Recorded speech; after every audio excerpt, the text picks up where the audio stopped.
Shamarra akka fuullee kabajamtoota daawwattoota YouTube chaanaalii kiyyaa bakka jirtanitti nagaan isiniif haa baay'atu. Akkam jirtu nagaa keessanii jirra galata Waaqayyoo. Chaanaala kanaaf ara warra taatan subscribe gochuun like share comment gochuudhaan gara chaanaala kanaatti akka makamtan jaalalaan isin affeera jaalalaan isin gaafadha. Akkasuma taasisuudhaan warreen faana turtanis guddaa galatooma hanqarraa jajjabaadhu leensaatti na jajjabeessaa kan turtanii galanni keessan guddaadha. Guddanaaf galatooma. Asin nagau keessan garuu guyyaa har'aa waan tokko isin qabadhee dhufeetudha. Maal isin qabadhee dhufe? Mudannoo isin qabadhee dhufeetudha. Mudannoon koo akkana ture. Biyya Beirut keessatti waan baay'een dabarse. Maal akkan dabarse tilmaamuun dhugaa dubbachuun baay'ee tokko ulfaatachuudha. Wanti nan dabarse baay'ee tokko nama naasisa.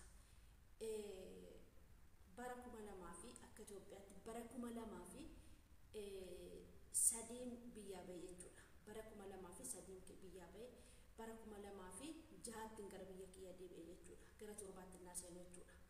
Garuu waggaa hamma kanaa keessatti waggaa 4 mitiire waggaa 3 fi ji'oota wayitii garuu waggaa 4 guutuutti ji'a 2 naafa ture. Isa kana keessatti rakkoo ammanan jedhamne dabarse jechuudha. Dubartoonni Beirut baay'ee tokko garaa jabaatu jechuudha. Dubartoonni isaanii garaa jabaatu dhiironni isaanii garuu garaa laafu akka nuuf koo argatte jechuudha. Warri akkuma sanatti rakkoo sana dabarsaa jirtan obsa isin barbaachisa. Anaan akkana ta'e ka'aniitu biiroodhaa dhufanii na fudhatanii biyya akka sanaa xumuras isaanuma garuu na fudhatanii ka'anii maal na godhanii dubartii dhiiraa fi dubartii wal maktuu lachanuu qabdi jechuudha. Wal makaadha jechuudha dubartiin suni dubartiin jettu dhiira jechuu hin dandeessu jechuudha. Lachanuuti jechuudha. Namni tokkotu lachanuu qaba jechuudha. Dhugaa dubbachuudhaaf jechuudha. Isa kana keessatti dubartiin sun baay'ee nama jaalattu jechuudha. Nama jaalattu saroota bichaa jaalatte jechuudha. Isa kana keessatti anaan guyyaa sadii guutuu xiyyitii natti fudhatteetti jechuudha. Fooqirraa akkatti qabdee na darbachuu na geessiteetti jechuudha. Surree tokkittii qabdi surree tokkittii sana hin dhabde jechuudha. Gaafa tokko uffata keessa badee miiccamuudhaaf uffata keessa badee jechuudha. Uffanni isheen miiccamu kifilii isheen xiraa jechuudha. Uffata ishee keessa yeroo badu uffata namaa keessa yeroo badu surree sana fidaa jettee nu uutee nu qabdee jechuudha. Nu uutee nu qabdeetu surree sana fidaa malee har'a isin ajjeesatte alkan rafiitii nu dhoowwite nu cannaqxe jechuudha. Gaafa sana rafneen bulle jechuudha. Nu ajjeesti yoom nutti seente nu uuti yoom nutti seente xiyyitii nu rukutti jenne sodaachaa bulle jechuudha. Isa kana keessatti anaan ijaan argina jibbite bofa lama qabu manaa. Bofa lamaan sana qabu. Bofa sana ol fuutee yeroo kaasan waan laataniif qabu yeroo cibsan waan laataniif qabu suniin jedha. Bofti sun nu nyaata jennee hin ciisnu niitiin sun nu ajjeesti jennee hin ciisnu cinqatii keessa bullachuudha. Guyyaa hojiirra oollaa sa'aatii ganama sa'aatii 12tti kaataa galgala dhaxxee sa'aatii 4tti dhaxxee ciista jechuudha. Sa'aatii 4 qixxee waan argitetti kan nuti keessi oolan guyyaa daqiiqaa tokkoof misaa nyaachuudhaaf daqiiqaa 15 si kenna. Daqiiqaa 15 sana keessatti daftee nyaattee ka'uu baannaan kan xiffanii kokkeessi qabu jechuudha. Kaameeraan manatti gaggaxxamamee jira jechuudha bakka bakkatti jechuudha. Isa kana keessatti ani garuu har'a dhugaa dubbachuudhaaf abjuu natti fakkaata achi keessaa ba'uun kun abjuu birri nu bira kaawwadhaa jedhan damoosa hojjannee nyaannu jechuudha. Mucaashiin tokko walaattaadha lama taanee hojjanna isaan bira keewwatti. Seenaa guddaa jira jechuudha mana sana keessa kan nan dabarse jechuudha. Amma sana isinitti mee fixu. Birri isaan bira keewwatti ani immoo bira kaawwachuu hin jechuudha. Ifama. Kanaaf intalli kun isaan bira kaawwatti otoo isaan bira kaawwattu wal lolanii birri ishii deemtanii dhoowwatan jechuudha. Ani garuu gaafa naa gahu hin hojjedhu jedhee didee taa'e. Xiyyitii natti fudhatteetti na rukuchuudhaan iddoo kanatti na gaxxamte xiyyitii ishee iddoo kanatti hin taane surree koo fiddamuun fiddu naan jette waan didee harkatti qabe jechuudha. Guyyaa lammataa immoo bishaan waraabaa bishaan ho'aa bishaan danfistee ijatti na galabbatte jechuudha. Dhugaa Waaqayyooti kun dhugumadha jechuudha. Gaafa sadaffaa immoo akkatti si'a 3 bokkee koo qabdee fooqirraa atis beeleettee na darbachuudhaaf na fuutee deemte jechuudha. Isa kana hundumaa danda'e ji'a 4 mana sana keessa hojjedhe jechuudha. Ji'a 4 mana sana keessa hojjedhe achi ba'e jechuudha. Bofa sana sinitti gadhiisan hojjetti jechuudha. Bofti isaa amma wayii ga'a jechuudha. Jawwee ta'uun oolu jechuudha. Inna hundumtuu namni mana sana keessa jiru seexanuma jechuu ni dandeessu jechuudha. beeruuti isin mudachuu danda'a manni sun jechuudha.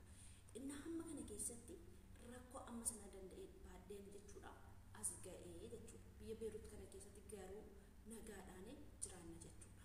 Jaalalaa fi nagaadhaan kabajaan jiraanna jechuudha biyya kana keessa jechuudha.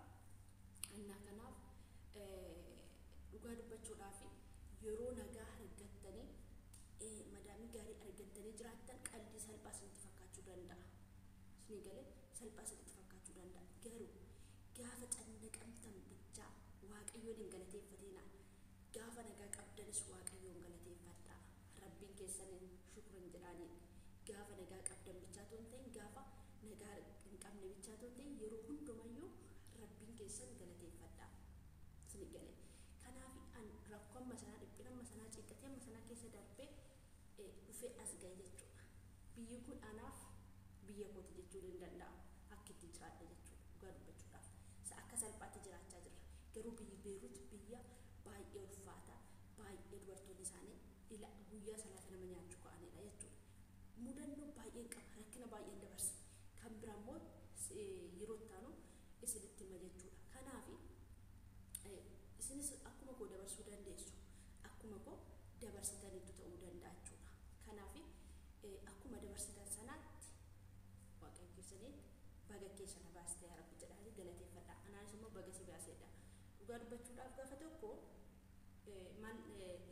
surreen dhabe jetteetu surree umshiitiif surree sana fidinaan jette surree nan dhabe barbaade xiyyitii fudhattee dhuftee jechuudha. Sanaan wal qabne torbee tokko ni sodaachisaa turte jechuudha. Si ajjeesee kiisiitti si deqqee si gataa naa jette. Gaafa lammataa mucaa kana fuudhee darbadhu malee jetteetu fuutee fooqii gubbaa nageessite jechuudha. Fooqii sadaffaa.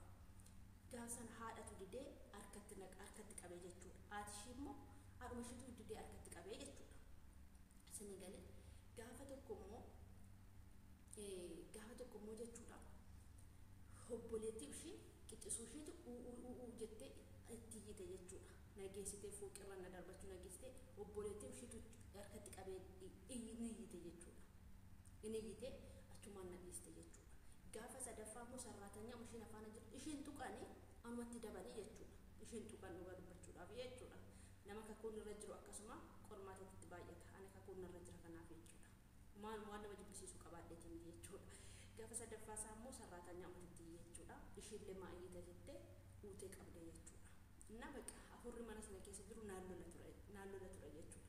Anis immoo hin callisu rakkunum sana keessa taa'ee nan kadhadhan ture waaqayyoon. Dhugaa dubbachuudhaaf jechuudha. Yaa waaqayyo akkamitti na baasta mana kana keessaa. Ani kakuudhaan na baaste kakuun na fiddee nan gattu nan beekan jedha. Mana kana keessa isa jiru immoo isa seexana hundumaa kana gab godhii qabinarraan jira. Dhugaa dubbachuudha. Yoon ofii kooti cabsee mana sana baasuu dadhabe isaan immoo gammadanii narraa qabi jedheetaniin kadhadhan ture. Gaafa dhuma isaa gaafa raawwatu waa'een koo mana sana keessaa gaafa biddeen godhu raawwatee dhumu maaltu ta'e beektu naallolte mucaa ishee xiqqoon naallolte obboleettii bishaan gafa isheetti ijoollee lama qabdi achumatti heerumte achumatti jaarsa ishee fidatte gaafa sana maalla godhanii kifilii kifiliin tokkitti gizee sadina atsaddaasiste jechuudha. Gizee sadina qulqulleessisiiste jechuudha. In qulqulleessuun jedhee si arfaffaarratti natti taphataa oolan afaan hin beeku ji'a afur erga dhufee manum sana dhufee kifiliin sana si'a sadii na qulqulleessisiisteetu arfaffaarratti kottuuti sareen fincaa'e koo qulqulleessennaan hin qulqulleessuun jedheen jechuudha. Achumaan na rukutte. Achumaan hin hojjedhu. Na ajjeesa.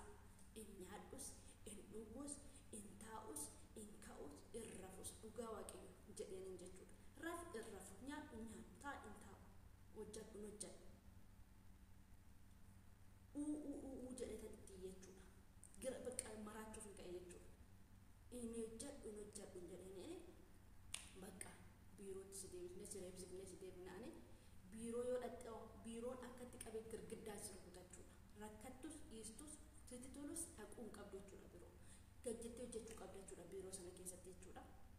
Biiroon akkatti girgiddaadhaan si rukuta mataa kee girgiddaan rukutachuudha Beeruut keessatti. Girgiddaan na rukute.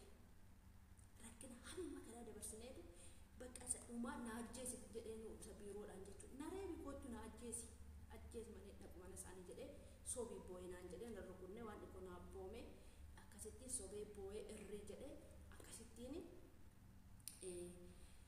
eenyu ta'ee jechuudha. Akkasittiin mana sanaa na baasee iddoo biraa na galche. Iddoo biraatti immoo waan na mudate isinitti nama mana sana keessaa waan baay'ee na mudate jechuudha. Mudannoo baay'ee qaba jechuudha. Iddoon galee sanas immoo mudannoo ajaa'ibaan qaba jechuudha. Biyyi beeru sanaaf ta'uu dide jechuudha. Amma keessa darbee akka salphaatti yoo naasa'u anaaf salphaa ta'uu danda'a, isinis salphaa ta'uu danda'a. Anaaf yeroo sana baay'ee ulfaataa ture jechuudha. Bakka baay'ee ulfaataa naa ture jechuudha. Viidiyoo biraatiin hanga dhufu walitti deebi'utti nagaatti naa tura. Guddaa naa galatooma. Laayik sheer gochuudhaan akka na bukkee dhaabbattan abdii fi amantiin qaba. Ciao. Bye bye.